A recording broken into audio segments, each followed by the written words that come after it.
पन्हाळा तालुक्यातील खोतवाडी इथल्या ज्ञानज्योती सावित्रीबाई फुले वृक्ष संवर्धन समितीच्या विद्यार्थ्यांनी बांदिवडेमधील देवगिरी कृषी पर्यटन केंद्राला शैक्षणिक भेट दिली।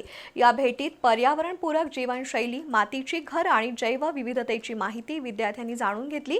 या उपक्रमातून विद्यार्थ्यांना ग्रामीण संस्कृती आणि निसर्ग संवर्धनाचं महत्त्व समजावून सांगण्यात आलं। पन्हाळा तालुक्यातील खोतवाडी इथल्या ज्ञानज्योती सावित्रीबाई फुले वृक्ष संवर्धन समितीच्या विद्यार्थ्यांनी बांदिवडेमधील देवगिरी कृषी पर्यटन केंद्राला शैक्षणिक भेट दिली। या भेटीदरम्यान विद्यार्थ्यांनी केंद्रावर उभारण्यात येत असलेल्या मातीच्या घरांची माहिती जाणून घेत पर्यावरणपूरक घर बांधणीची संकल्पना समजून घेतली। पूर्वीच्या काळात माती, दगड, चुना आणि स्थानिक साधनसामुग्री वापरून उभारली जाणारी घरं पर्यावरणाशी सुसंगत होती।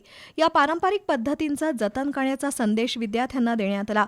यावेळी विद्यार्थ्यांना परिसरातील विविध औषधी वनस्पतींची ओळख करून देण्यात आली।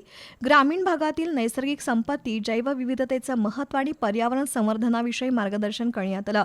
विद्यार्थ्यांनी रानमेव्याचा आस्वाद घेत ग्रामीण संस्कृतीचा अनुभव घेतला।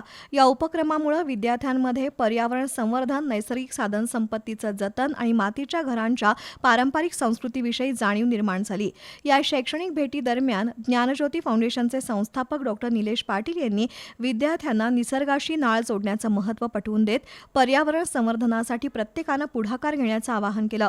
विद्यार्थ्यांनीही या उपक्रमाला उत्स्फूर्त प्रतिसाद दिला।